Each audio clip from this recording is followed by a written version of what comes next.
الكريم أعوذ بالله من الشيطان الرجيم بسم الله الرحمن الرحيم الحمد لله رب العالمين والصلاة والسلام عليك يا سيد المرسلين يا خاتم النبيين يا شفيع المذنبين يا أنيس الغريبين يا رحمة للعالمين صلى الله عليه وسلم. And again, today, as for the past 8 weeks, or 8 times rather, 8 classes is a continuation of Ahlul Bayt, the household of Rasulullah sallallahu alaihi wasallam, and we can't reiterate this enough that this is a very extensive and very important topic to understand, because our iman is not complete without their love. Our salat is not complete without mentioning them. When we say Allahumma salli ala Muhammad wa ala ali Muhammad sallallahu alaihi wasallam, Allah send blessings on Muhammad sallallahu alaihi wasallam and on the family of Muhammad sallallahu alaihi wasallam. And here again is specifically talking about that family. So we're not talking about the family in general. Like people will say that the whole ummah is his al. Just like in the Quran, Allah says Ali Dawood, the family of Dawood, in that case referring to those who follow him. Okay. So the ummah is al in that sense, but when we say, when we're specifying here, and even in salawat, when we say Allahumma salli ala Muhammad wa ala ali Muhammad, we are specifically saying this small group. Okay? And that's important to understand. So, and I'll keep reiterating that over and over. Last week, we spoke about Khandaq, the Battle of the Trench, and Ali radiallahu anhu killing Amr bin Abd and Rasulullah sallallahu alaihi wasallam saying as he went out to fight him that all of Iman is going to fight all of Kufr. So all of faith is going, the manifestation of all of faith is going to fight against the representation of all of disbelief. And that one strike, with Ali then when he struck, he came and he basically cut the man in two. So, it's class in biology, and mathematics, multiplication, as well as cell division, in a different sense. And Rasulullah sallallahu alaihi wasallam, he said, as we said last week, that one strike of Ali, if placed in the mizan, on the scales, would be heavier than all of the good deeds of the whole ummah of Rasulullah sallallahu alaihi wasallam. So this includes the whole ummah. This isn't like, this is excluding certain parts of the ummah. This is the whole ummah. Because people try to, people have this habit that when you talk about Ahlul Bayt, they always want to try to downplay their status or their position, which shows you the lack of Iman. So continuing from there, so Khandaq, as we mentioned, took place in the month of Shawwal, which is the month after Ramadan, in the 5th year of Hijr. And as we said, Imam Hassan al-Islam was born in the 3rd year of Hijri, and Imam Hussein al-Islam in the 4th. And I'm going to come back to them, but I want to jump from here to Hudaybiyah, Sulh Hudaybiyah, because Sulh Hudaybiyah takes place in the month of Dhul Qa'dah, which was last month. This is month Dhul Hajj. So last month was Dhul Qa'dah, in the 6th year of Hijri, so basically 13 months after Khandaq. And we spoke about this a couple of weeks ago in Jummah. Kind of gave an overview of Hudaybiyah. And I'm not going to even go into that much detail today because I want to emphasize certain points, because again, this is focusing on Ahlul Bayt.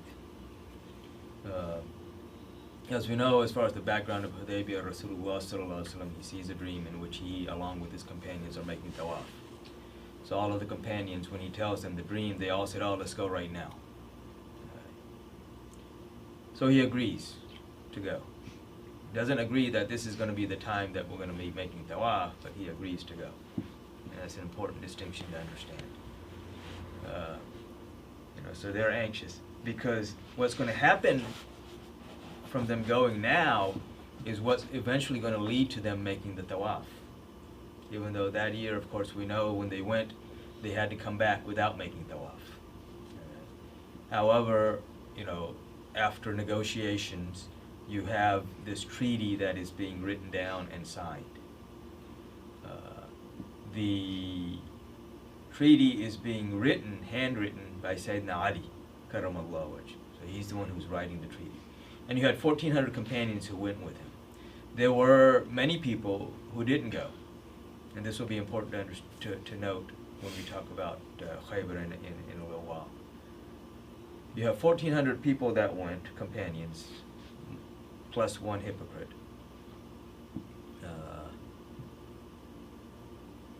But you had many hypocrites who didn't go, and other people who were just afraid. Because you're walking into Quraysh's territory, you're walking into Quraysh themselves, without preparations of war. No one's bringing their armor, no one's bringing their spears, their bows. All they're doing is the men are carrying their swords, but again, the swords were not, considered aggressive armament. The sword, it was used for war, but it was used for so many other things. So a man walking with a sword was commonplace in Arabia. A man walking armored with the bow and other implements of war was questionable. So they go, and so only 1,400 men or people went with him. There were amongst them women as well. So 1,400 people.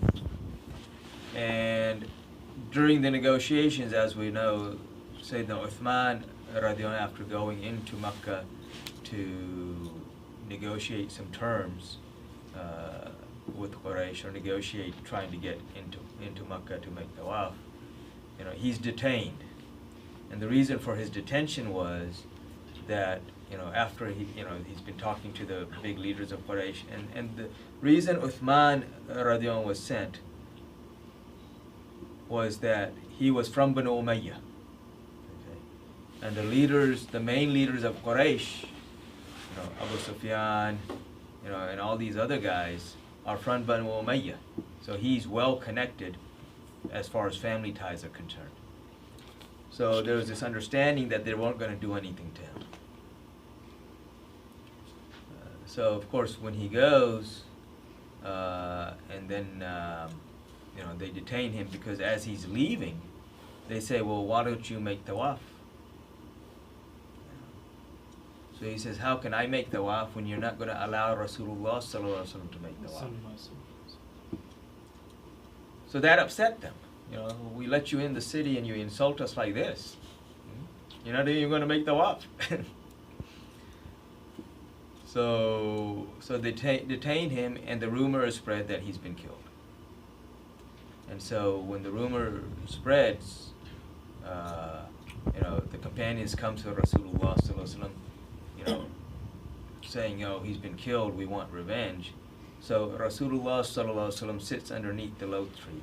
Underneath not the low tree. Low tree is Sidrat al-Muntaha. But he sits under this. It's kind of like this tree that has a lot of thorns in it. In Hudaybiyah, and he takes allegiance from all of them. He places his hand, and they come and they place their hand into his hand from underneath. And they promise that they will take the revenge of Uthman. And then after he's taken allegiance from everybody, and that one hypocrite didn't give him allegiance. He did not. He sat underneath a camel.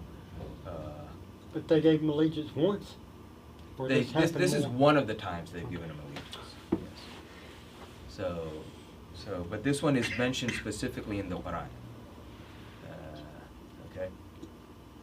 And in the end, though, he takes his left hand and places it in his own right hand. He says that this is the allegiance on behalf of Uthman, radiallahu anhu. which also tells us that he knows that Uthman radiallahu anhu is still alive, because you can't take an allegiance from a dead man. Okay? That's an important thing to note. When Quraysh hear about this, that's when they finally say, oh, we're ready to sign a peace agreement. But when they finalized the terms of the agreement, of course, all of those terms were seemingly against the Muslims, even though what would come out of that would be in the favor of the Muslims. Because the terms of the agreement were that they couldn't make tawaf this year, they had to go back. They could come back next year and make tawaf and stay in Makkah for 3 days, and the Quraysh would leave Makkah for those 3 days. Okay. Any prisoners that escaped Quraysh and came to the Muslims and sought refuge had to be handed back over to Quraysh. But anyone who escaped the Muslims and came to Quraysh, Quraysh didn't have to give them back. How many treaties were drew up? Because we didn't have me thinking about it. Sorry. But they had one between the Quraysh, is the way you put it, and then like one between the Jews. Yeah, there are many treaties. If I may. Yeah, no, there are many treaties. So this is one. Okay, and we're just talking about this one right now. Okay. About going to make tawaf again. Yeah. So the terms of the treaty are you can't make tawaf, you got to go back, prisoners of war, and everything in the treaty seemed to be like, oh, this is against the Muslims. Ali radiallahu anhu is the one who is writing the treaty. Okay. And the representative of Quraysh is Suhail bin Amr, who will eventually become Muslim after Fatih Makkah, or the conquest of Makkah. So Ali radiallahu anhu, which was custom, he starts off writing the treaty, and he starts off with Bismillahir Rahmanir Rahim. So immediately Suhail bin Amr objects. He says, we don't know who this Rahman or Rahim is. Who is this? Simply, write Bismik Allahumma, this which was the custom of the Quraysh. Bismik Allahumma, before Islam. Which means, in the name of Allah, basically is what that means. So Rasulullah sallallahu alaihi wasallam, he tells Sayyidina Ali karamallahu, he says, do as he says, write as he says. So Ali, he erases, Bismillah ar-Rahman ar-Rahim, and then he writes in its place Bismillah Allahumma. And then he continues. And the next part of the treaty that he writes, which was custom whenever the treaties of Rasulullah sallallahu alaihi wasallam would be written, they would or even the letters. Like the letters would be, like when he would address somebody, the letter would start off with Bismillah ar-Rahman ar-Rahim. This is a letter from Muhammad Rasulullah to Qaisar, the ruler of Rome, or to Qisra, the ruler of Persia. And of course, this is what upset Qisra. When he tore up the letter of Rasulullah sallallahu alaihi wasallam, he said, how can he place his name before my name? So Ali radiallahu anhu, he starts writing. He says that this is a treaty between Muhammad Rasulullah sallallahu alaihi wasallam and Quraysh. And Suhail bin Amr immediately objects again. As soon as he finishes writing, he's out. Wait a minute. He says, if we accepted you as Rasulullah sallallahu alaihi wasallam, then we wouldn't be having this issue. We wouldn't be having to sign this treaty. Which, if you think about it, technically he's right. Yeah. Because if he signed that treaty with this statement in it, that means he's accepted Muhammad sallallahu alaihi wasallam as Rasulullah sallallahu alaihi wasallam. You say, wait a minute.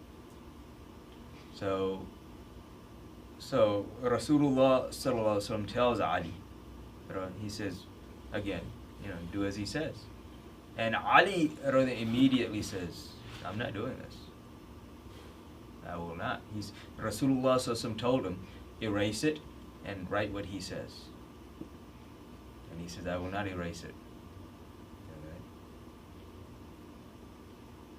Okay. Rasulullah didn't say anything to Ali other than, okay, give me the paper. And of course, this isn't paper in the sense that we know of paper today, because there wasn't any paper in Arabia at that time. There was papyrus,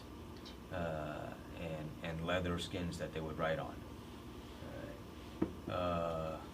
And so he says, give me, the document. And he, in the hadith in Sahih Muslim, he doesn't ask where is it, what is it. He erases it himself, which again also shows you the knowledge of Rasulullah sallallahu alaihi wasallam. He erases it and he gives it back to Ali, and then Ali writes Muhammad ibn Abdullah, Muhammad the son of Abdullah. So this is a treaty between Muhammad ibn Abdullah and Quraysh sallallahu alaihi wasallam. Okay. So after the treaty is signed, and I'm not going to go back over because, as I said, I've talked about this before, and we talked about this a couple of Fridays ago, about how the companions reacted. But Rasulullah sallallahu alaihi wasallam, he asked Ali, and he says, why didn't you erase it? He says, Ya Rasulullah sallallahu alaihi wasallam, when I accept you as Rasulullah, how can I erase it?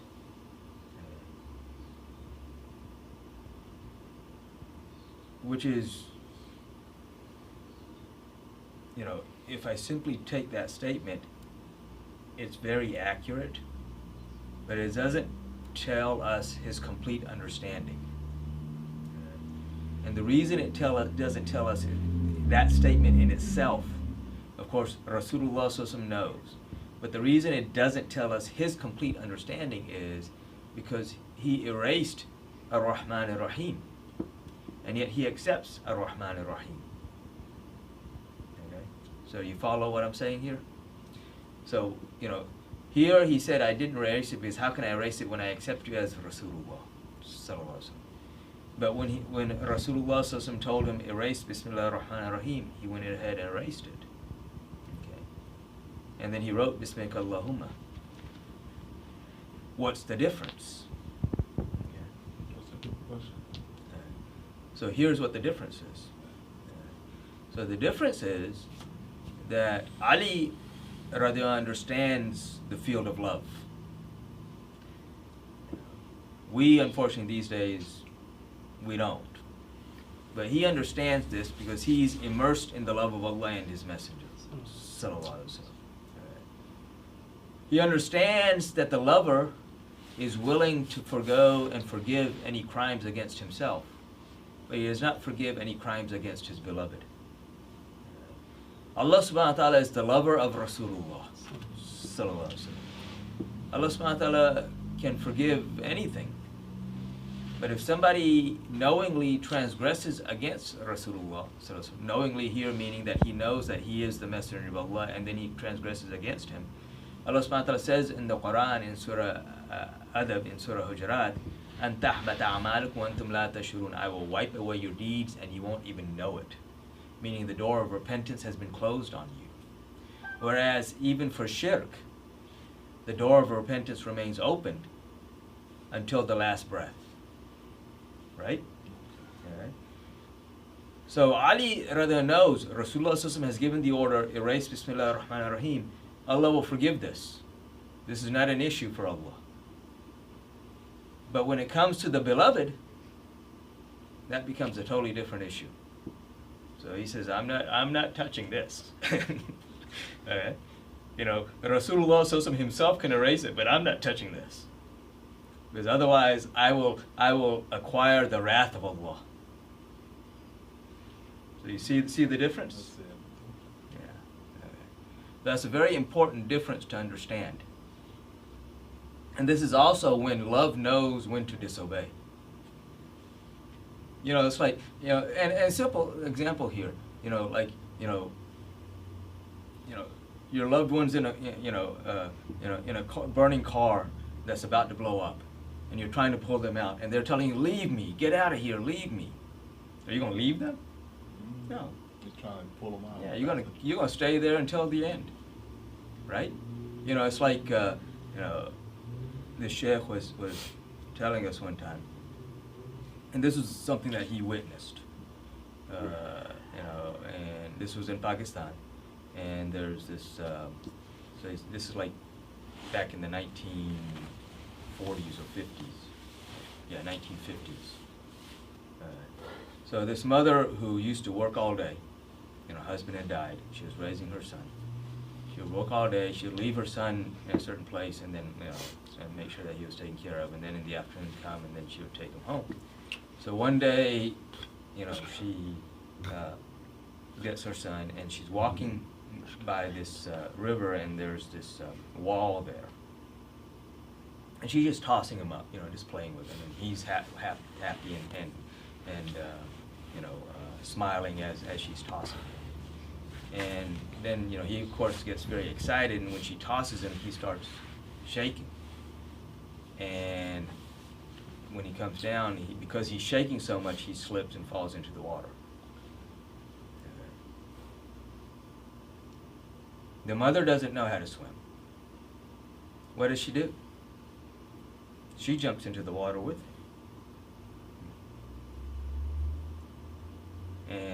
and clutches him, you know, grabs a hold of him. And when they finally found her body, you know, Did she die? she drowned. She drowned. But when they finally find her body, she's still holding on to him. So they're both, you know, they're both passed. She knew she didn't know how to swim. Right? But what made her jump into the water? Love. That love. Well, Okay. Because for the beloved, you know, life's not worth living without the one that he loves. And so,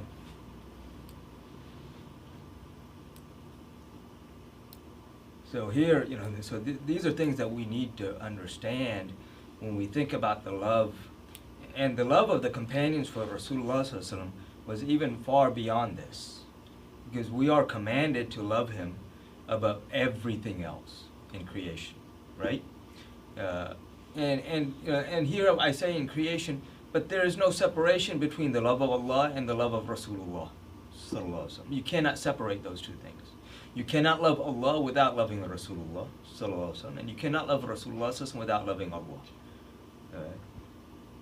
But we have no iman. You know, our iman is not complete unless we love Rasulullah Sallallahu Alaihi Wasallam above everything else, including ourselves. And we, of course, we know this, but the companions didn't just know this, they implemented it and practiced this. They truly believed this. was it natural for them? Well, it's natural for all of us, but because of all of the pulls of the dunya that we get caught up in, we forget. It's true. You know, this is the natural inclination that Allah Subhanahu wa Ta'ala has placed within mankind. But again, because of the dunya, we forget.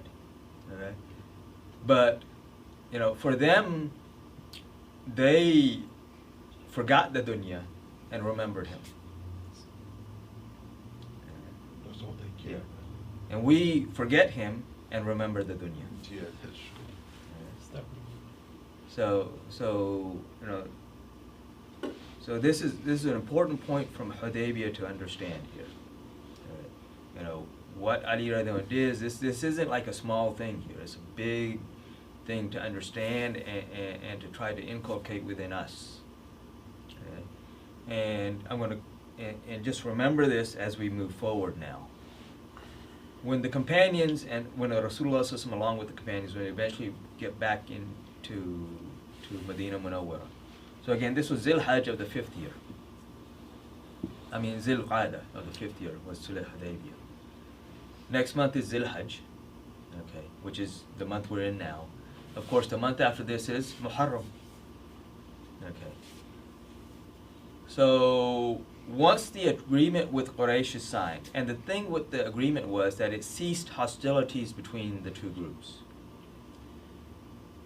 And also, it limited the propaganda that Quraysh could use against Rasulullah Sallallahu Alaihi Wasallam. Okay. This freed up Rasulullah Sallallahu Alaihi Wasallam to deal with other issues. Because now, you know, the Muslims weren't always worried that Quraysh is coming, Quraysh is coming. Because before that, you know, they were sleeping with the swords right next to their beds because they didn't know when Quraysh was going to come and attack. So now, you know, now that Quraysh is removed from the issues as far as a imminent threat, now he could focus on other things. So this will be when he starts having the letters written to Qaisar and Kisra and the leader of the Coptics in Misr, and the Qibtis and the you know, and basically wherever the letters could go, the letters were sent internationally. But also, the other thing is that you know, of course, Quraysh was one of the main hostile factors in Arabia, okay? But they weren't the only hostile factor in Arabia, or hostile group. You know, you had, you know, the Jews of Arabia, and you had the nomadic tribes within Arabia, especially those that were, whose base was basically nudged, you know, such as Ghatafan and various other groups. So, but you know, the vast majority of the focus until now had been Quraysh. But if you also remember, it was the Jews of Khaybar that basically initiated Khandaq, the coalition that came against them. So, excuse me, Mr. Doctor. Khaybar is the leader of Jews at that time? Yeah, Khaybar is a fort city, roughly about 100 miles north of Medina Munawwara. So this was their stronghold in Arabia. When the Jews of Banu Nadir were exiled from Medina Munawwara, most of them went and settled in Khaybar. And their leader, because this was a clan or tribe of rabbis, their leader, Huyay bin Akhtab, was basically made the leader in Khaybar. Khaybar is not just, you know, Khaybar isn't what you'd call a simple city. It's a coalition of forts. So it's not just one fort. Okay. So it's basically a region, a small region that has various port towns, forts. Do them people they born in that city or they come from elsewhere? The origins of Khaybar is when the Assyrians, so this goes back, you know, almost 1,000 years before Rasulullah. So the Assyrians were. You say Assyrians? Assyrians. Okay. So this was an ancient empire. So the part of Assyrians, some of them still exist in Iraq nowadays. Yes, exactly. So the main focus of Assyria was Iraq. That was their main part of the empire. But they also expanded into Sham and into other places. Yes. They also led raids into Jerusalem, and they captured the Jewish people and enslaved many of them, used them in various ways. And so when these raids were occurring, many, those that could escaped, and many of them ended up in Arabia because they knew this is where the promised prophet would come from. Okay. So this is when they settled in Khaybar, and then eventually some of them ended up settling in Medina Munawwara, or at that time was known as Yathrib. Okay, and some of these clans were there before there was even Arab presence in the area. Okay. So yeah, they've been there for quite a while. Okay, even before. Yes, Arab. even before some Arabs came. Okay. Because most of the Arabs, if you know the origins of the Arabs, they came from the south, from Yemen. Okay. All Arab or just Saudi Arabia? No. Saudi Arabia is a modern thing. Okay. So you have to think of just Arabia. Yemen is an ancient civilization. This is what basically all the Arabs start with, right? Yes. So the Arabs started basically from Yemen. Okay.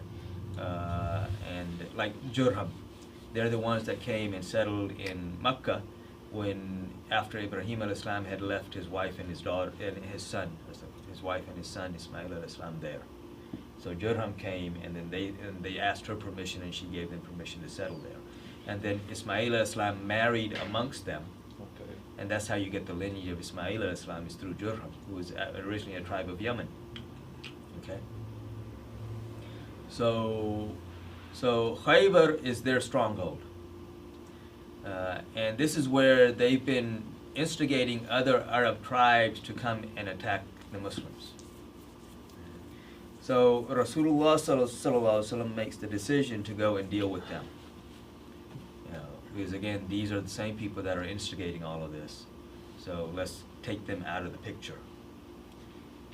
But when he arrives in Medina, you know, and he tells everybody to get ready, the order is given that only those people who went with him to Hudaybiyah can come with him now. Because, you know, just like after Uhud, if you remember, you know, in Uhud there were only 700 believers, of which 70 were became martyrs, so you only have 630 left. After the battle, when the Muslims pursued Quraysh, Rasulullah sallallahu alaihi wasallam said only those people who were with us in the battle can join us in this expedition. Because now everybody's thinking, oh, okay, well, the Muslims didn't get killed off, so now there's a chance for some spoils of war. Maybe we can get something.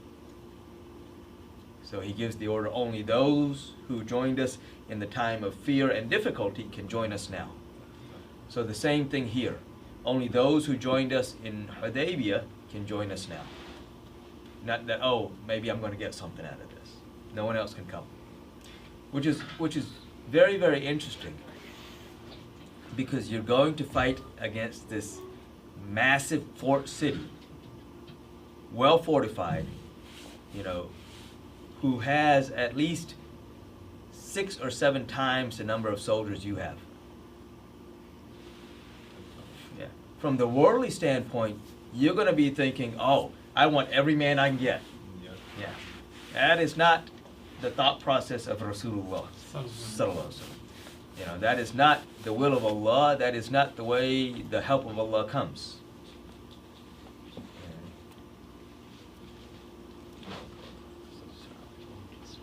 So he says only those who joined us then can join us now. Period. Abdullah ibn Ubay gets word to Quraysh. I mean, not Quraysh. Gets word to, because he was also the one sending word to Quraysh when he could. He gets word to the people of Khaybar, the Jews of Khaybar, that, oh, he's making plans to come and attack you. Normally, Khaybar is a 5-day trip on camel from Medina to Khaybar. It's a 5-day trip. Rasulullah sallallahu alaihi wasallam makes it in 3 days, with 1,400 men. The smaller forts get conquered very quickly.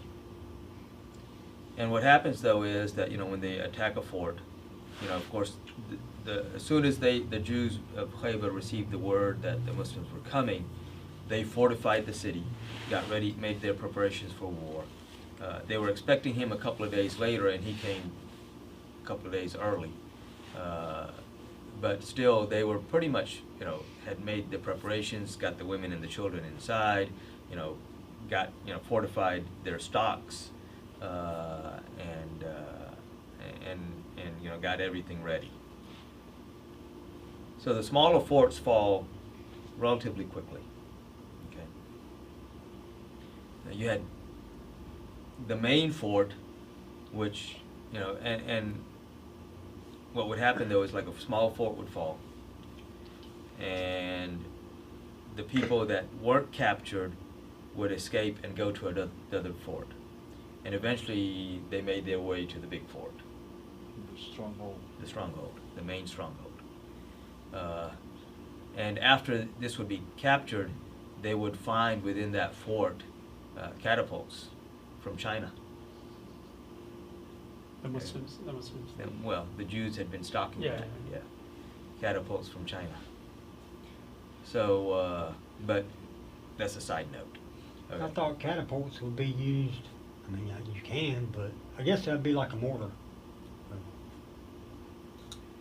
But I thought you would use it, well, just initially in my mind, is if you're going up against a fort. Yeah. Yeah. So if you're going up against a fort, or, you know, from within the fort, you know, you got an army outside, you want to throw something. So Muhammad Sallallahu Alaihi Wasallam's army had it. No, no, The no. other one, The Jews, the forts. Okay, that's why I had it. Yeah, that's what I'm trying to say. The Muslims found The them. Muslims found Oh. them in the fort. Yeah, They found were the hiding. catapults. They were hiding it, with the expectation of eventually using this. Later on. Yeah. Oh. Okay. So now that that's cleared, so Rasulullah sallallahu alaihi wasallam, he sends Abu Bakr at the head of the army to attack the fort, and they were not able to penetrate, and eventually they come back that night. So the next day he hands the banner to Umar radiallahu anhu, and he attacks the fort, and the same result. So no one's been able to penetrate this fort. The main Khaybar. Yeah, the main port of Khaybar, which is the main fort. Did they have more than one or just? This was the main one. This is the big fort. So this is like, and all the others have already fallen, so this is the one, and you really can't claim that you control the city until you take this fort. So how big would it be? Do you really know? It was big. It was relatively big. It was big.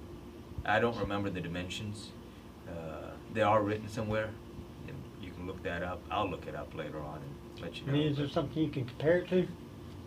Right offhand? No, that's okay. Basically like the city of Medina Munawwara then, but people can't comprehend that either, because the city of Medina Munawwara then was basically what the masjid is So today. a couple of miles, maybe. Yeah, and not quite a couple of miles. Like I'd say more like several hundred yards. So maybe like half a mile. But well fortified. But right? well fortified, tall walls, enough for several thousand people, 10, 15,000 people to stay in, and still have provisions and stuff, and live comfortably for a while. Okay. So after Umar radiallahu anhu returns, without gaining any headway, against the fort, Rasulullah sallallahu alaihi wasallam, he makes a statement. He says that tomorrow I will hand the banner to the one who will, to the one who loves Allah and His Messenger, and is loved by Allah and His Messenger, sallallahu alaihi wasallam, and he will conquer this fort.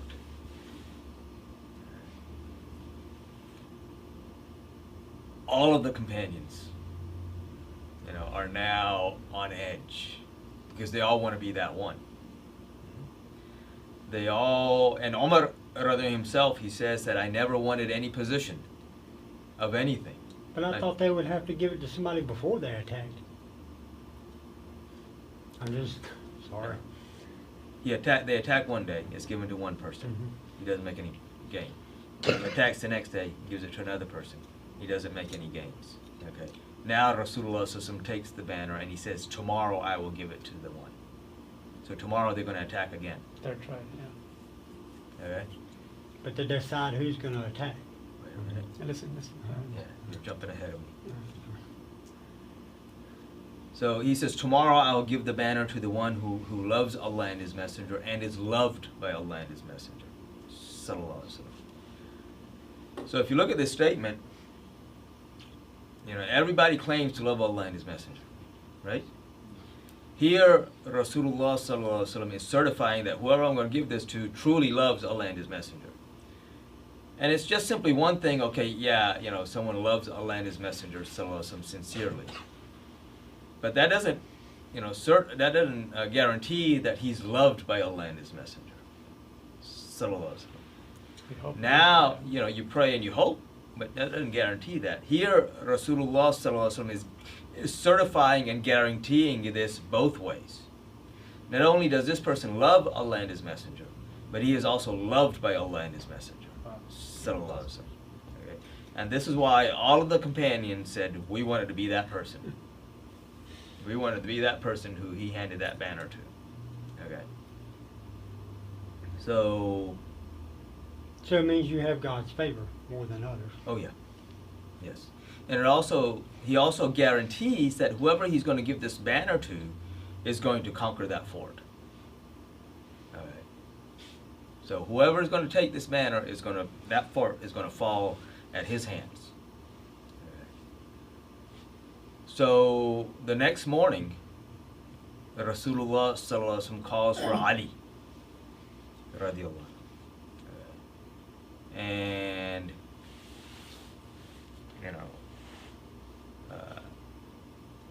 Salama ibn al-Aqwa is the narrator of this. The hadith is in Sahih Muslim. Salama is the companion who Rasulullah sallallahu alaihi wasallam made dua for, and he could run faster than a horse. SubhanAllah. And so Rasulullah sallallahu alaihi wasallam tells him, you, and tells another companion, go and bring Ali, because they said he's sick. How are you going to give this banner to someone who's sick? So he tells them to go and bring him. So they bring Ali, and Ali, his eyes are swollen and shut, and red and swollen, and he can't even see. Infection or something. Yeah, basic conjunctivitis. His eyes have this infection in them. And so they bring him, and Rasulullah sallallahu alaihi wasallam places his blessed saliva in his eyes, and now everything is good. Wide open. Yes, he can see better than he could before. Okay. And Rasulullah sallallahu alaihi wasallam, tells him, and tells him that you will take the banner and you will conquer this fort. And also he tells him that you fight and you make sure that they know Islam. Ali takes that banner and he takes off running toward the fort. The other companion said, we hadn't even tied our shoes yet. They were still tying their shoes, and he's already headed, because he's not worried about anything. Rasulullah sallallahu alaihi wasallam already guaranteed him victory. It doesn't matter if anybody comes behind him or not. He's not worried about that. Okay? So he goes flying into here. Finally, the other companions catch up. When the people of the fort, when they see the Muslims coming, they send out their warriors. And their main warrior, his name is Marhab.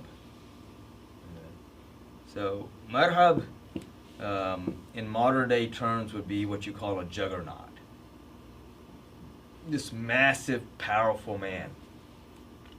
And it's kind of interesting because, him being a juggernaut, his helmet is also made of stone. It's not like a regular helmet. It's a stone helmet.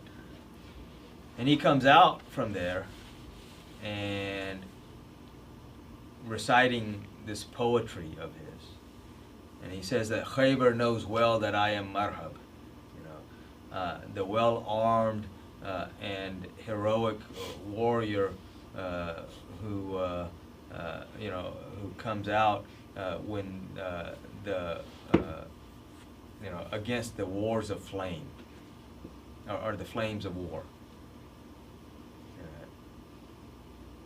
Ali responds to his poetry, and he says, I am the one whose mother named him Haider.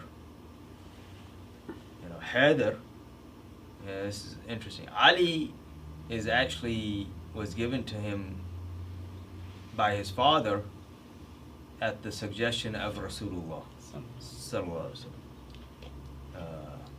Ali, of course, means high.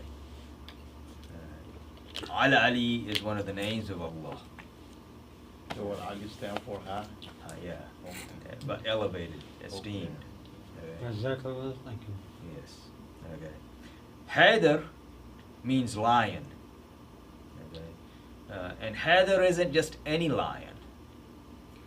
Haider, because in Arabic you have different words for one thing. You can have 1,000 different words for that one thing, but each one has its own nuance, its own connotations.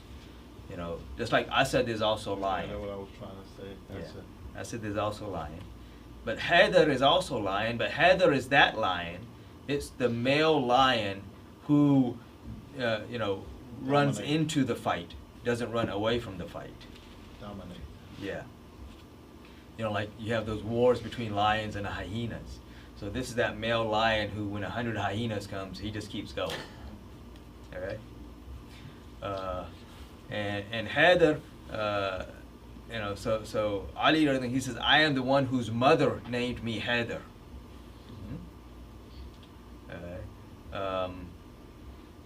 And he says, I am the lion in the quiet forest. You know, I am the lion. I am like the lion in the forest. You know, because of whose presence the hearts tremble.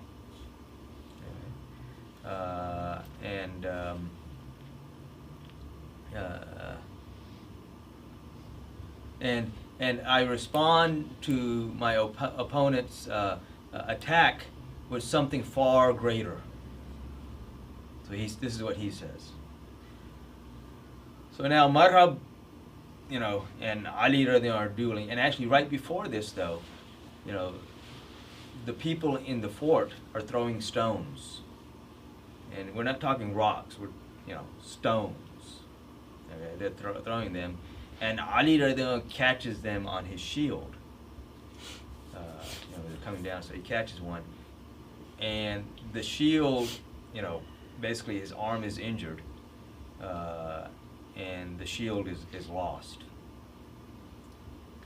So this is when he grabs the fort, and you know, but then he's fighting Marhab. And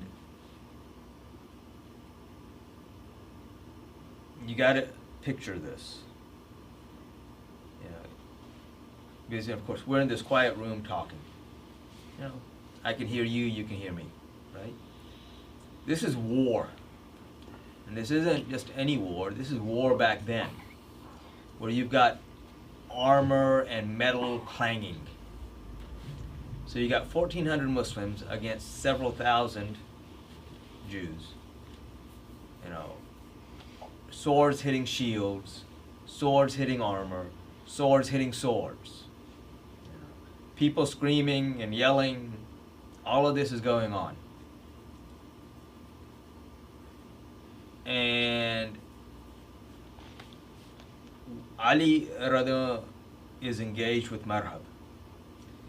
And Marhab, of course, attacks Ali, and Ali, of course, defends the attack. But when he strikes, Ali strikes the helmet. And as I said, his helmet wasn't like a metal helmet. This was stone. You know, thick stone helmet. It carved out of a rock. That's what he wore on his head. Which also gives you the idea of how strong the man was. You know, he's wearing this stone on his head as a helmet. You know, he's got a strong neck. Okay. When Ali hits him, you know, the sound that came from that was so loud and so unusual, everybody else stopped. Stay still. Everybody else stopped to look. What happened?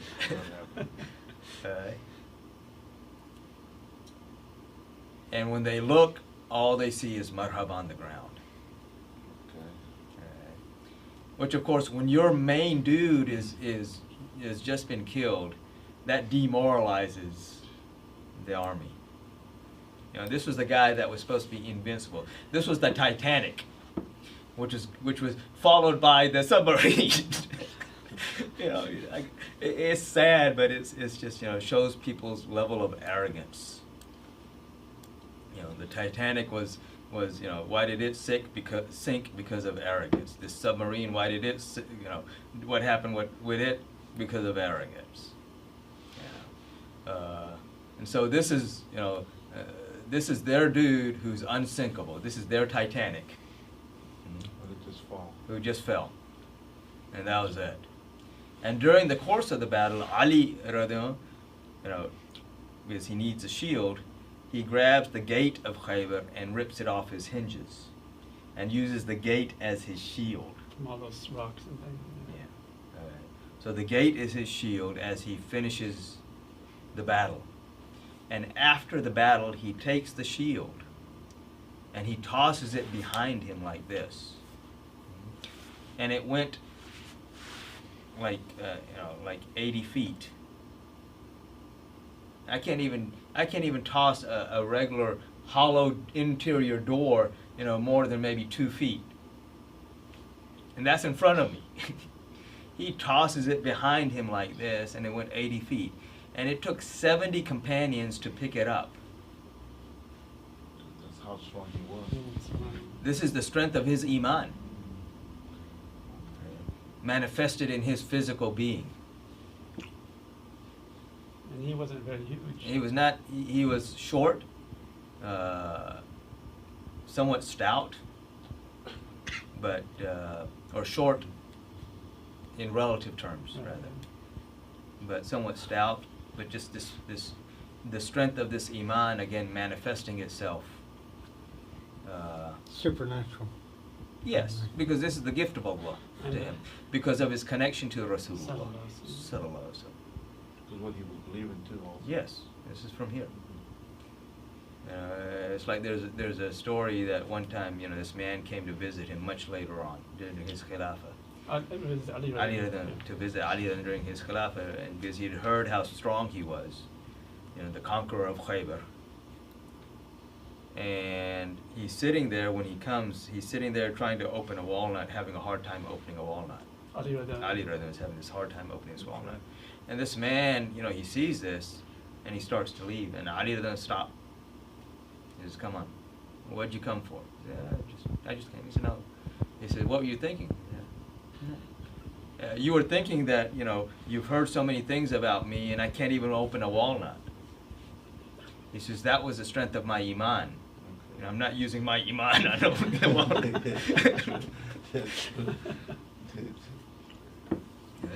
Because Ali is iman. Right? So, because Rasulullah ﷺ said, all of iman is going to fight all of kufr. So in that right there, when the Marhab fall, that's the end of the war. Pretty much the end of the war. The main dude fell.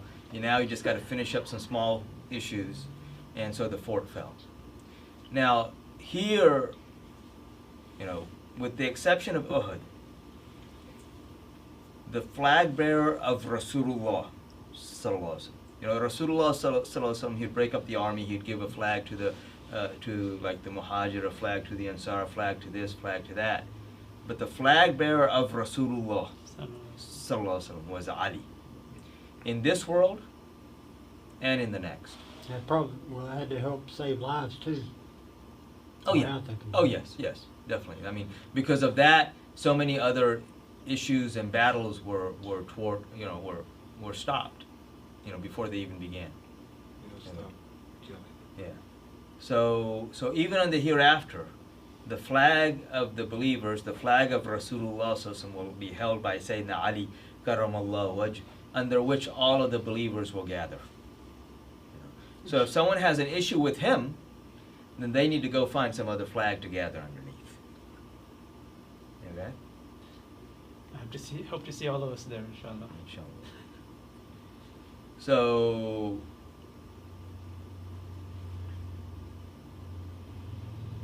that's, kind of dealing. And here also, this is one of the things, when Sa'd bin Abi Waqqas, and the hadith is in Sahih Muslim, during the time of Banu Umayyah, he for a short time was the governor of Medina Munawwar.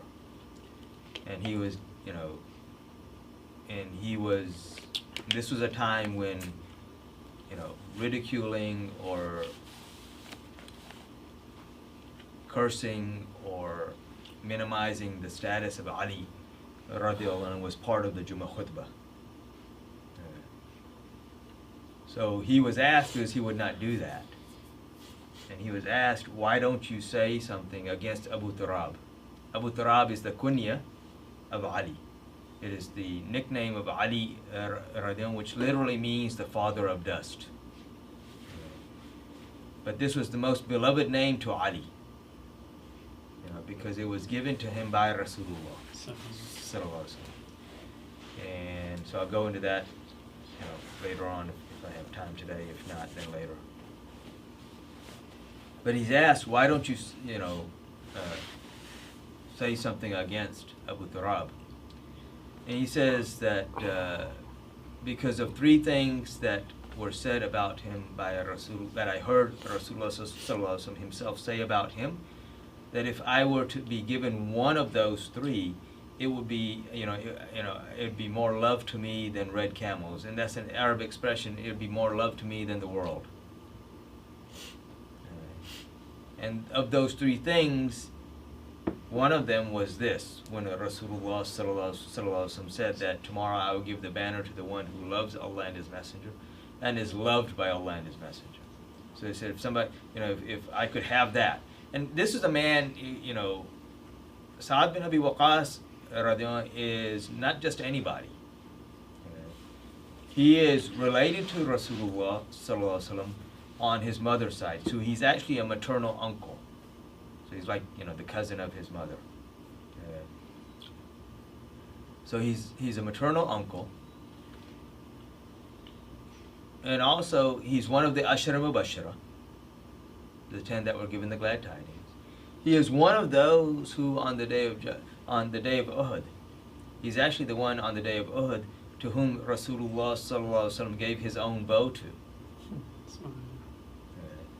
And also one of those on that day to whom Rasulullah sallallahu alaihi wasallam said that, may my parents be sacrificed for you. So he's saying, and when he's saying it, this means a big deal, that if I were to be given one of these three things, it'd be more love to me than the world, literally, basically, is what he's saying.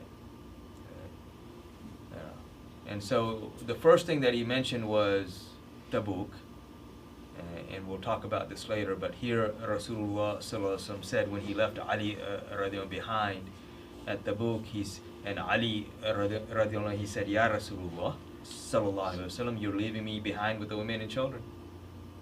And he said to him, he says that, is it not enough for you that you are to me as Harun was to Musa alayhi salam, but there will be no prophet after me.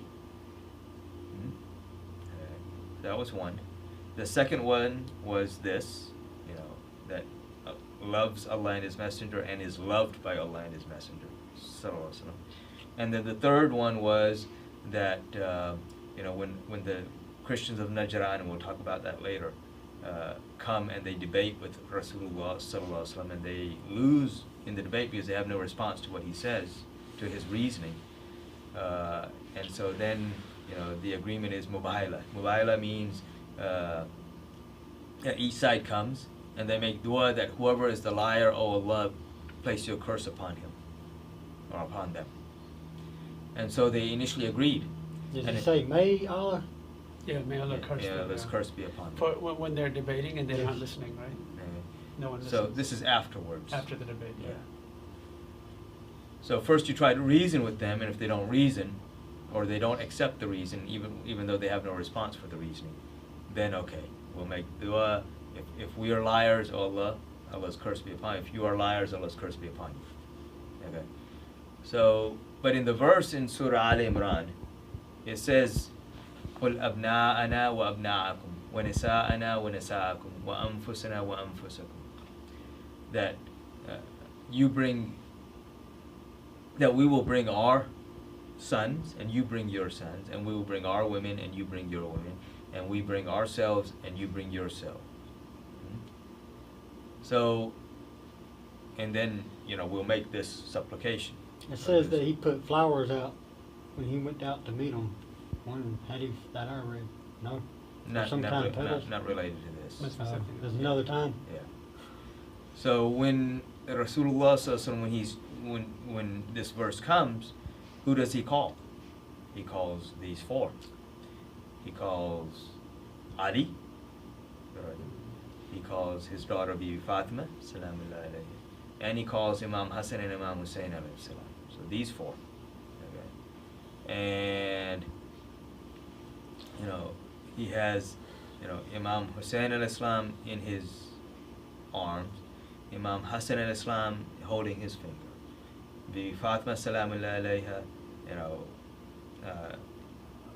on towards his back, and Ali then beside him.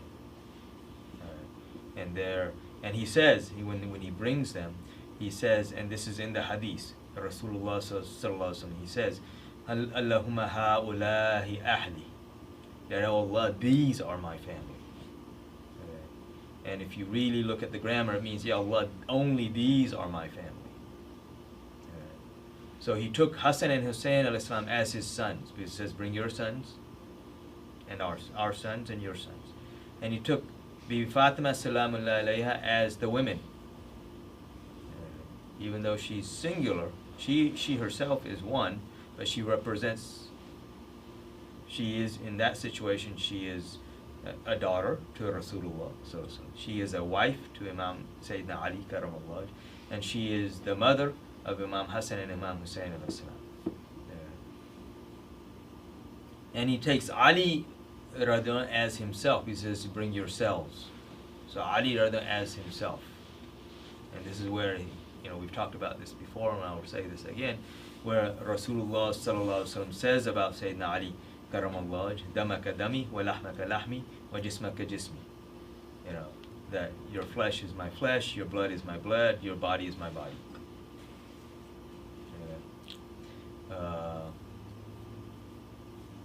And so, I think I'll stop here today. I was intending on kind of talking about some of the aspects of Imam Hassan and Imam Hussein alayhi salam. We'll do that later. I don't intend on having class next weekend. That'll be after Eid, and then it's going to be a long weekend, so people are going to be here and there as well. But we will resume the following week, inshallah. Any questions? This one about the hadith about the Ahlul Bayt. Yeah. You know which book that's in? Which one? That Allah, this is my family. When he took them under the sheet. So you have that in Sahih Muslim, as far as the Mubayla, because you took them under the sheet there as well. The other one, as far as the one related to Ayat al-Tathir that we spoke about last week. Yeah. I'm blanking on which hadith book. I don't want to say this, but I do know that Imam Tahawi, he mentions this, and no one disputes that. Yeah, I just need some reference. Someone's asking. Yeah, so I'll find it. Yeah. I'll find it. But Imam Tahawi, in his book Tahawi. So Imam Tahawi, for those who don't know who he is he's not a small figure. Imam Tahawi passed away around 300 Hijri. So he's basically right there when all of these hadiths are being compiled. Okay. He is known as the Imam Abu Hanifa of his time. His story is very interesting. I guess I'll go into that since I got a few minutes. He initially was Shafi, and then later on he became Hanafi. And the reason for his change was that Imam Shafi rahmatullah's ruling is that if a mother dies in childbirth, you leave her as she is. Okay, so you don't try to save the child. Imam Abu Hanifa rahmatullah's ruling is that if the mother dies during childbirth, you try to take the child out. Okay. Well, that's how he was born. His mother died in childbirth. So they saved him. And they cut him out. And so when he learned this, he made a shift, because he said, that was a personal choice of his. It's my life story. Yes, that's his life story. But one of his major contributions, and why he's known as the Imam Abu Hanifa of the time, is that Imam Abu Hanifa rahmatullah, he gave roughly about 1.2 million fatwas, or more than that. And that's a lot of rulings. Imam Hanifa? Yes. Yeah. So he gave this many fatwas. Not all of them, when they were documented, were the ahadith and the verses of the Quran that were used to make the fatwa were documented. Because, he's dealing with people that denied everything. And so this is also what this left things open for was that a lot of people said, oh, he just gives his opinion. These are just people of Rai. Yes. Rai. Opinion. Not even Qiyas, just Rai. I want to ask you a question about that. Do you have to know the whole Holy Quran before you give any fatwa? Oh, yeah. I mean, you have to. You have to know the context, yes. I mean, you have to Yeah. know pretty much. Pretty much, everything. well, as far as like the verses of Ahkam. Ahkam are the verses of ruling, the do's and the don'ts. Okay. So that really only, if you look at the verses of Ahkam, so you have 5 knowledges in the Quran.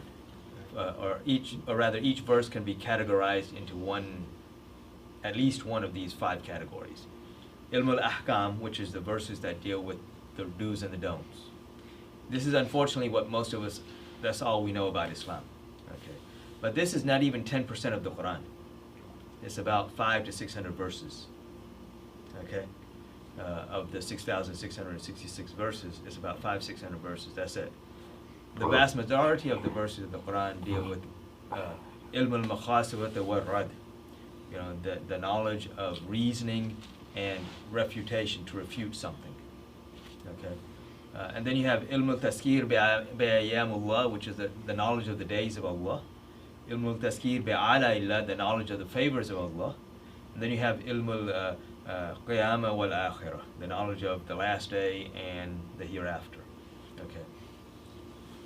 As far as like being mufti, so mufti, which are people that give these rulings on the ahkam, okay, they have to know at least those 500-600 verses, and they have to know the ins and outs. But even those verses are also connected to other verses. Okay, so unfortunately these days, everybody's mufti, everybody's sheikh, everybody's whatever. Which becomes an issue. But when I look at these scholars, like Imam Ahmad bin Hanbal, rahmatullah alayh, he knew 600,000 ahadith. 6,000. 600,000. 600,000. Okay. Plus the Quran. Plus the whole Quran. Yes. Okay. Imam Bukhari, Bukhari. same thing. But Imam Bukhari was Shafi'i, so people think he didn't give rulings on his own. He followed the Shafi'i madhab. He from Egypt? No, Imam Bukhari is from Bukhara. Bukhara is from Uzbekistan. Today is Uzbek. Uzbekistan. Yes. Okay. So he was in Arabic then? No, he was from Khorasan. Imam Bukhari, Imam Muslim, Imam Tirmizi, and Nisai. These are from Uzbek. These are all from Khorasan. Not Uzbek, but from Khorasan. So Bukhara, Samarkand, all this area. Okay. Imam Abu Dawood, Imam Ibn Majah, these are from Iran. None of them are Arab originally. None of them are from Arab. They're all Arabs, so because Well, they know Arabic. Yes. Right. Okay. I mean, they learn Arabic, I guess, then. Well, some of them, for some.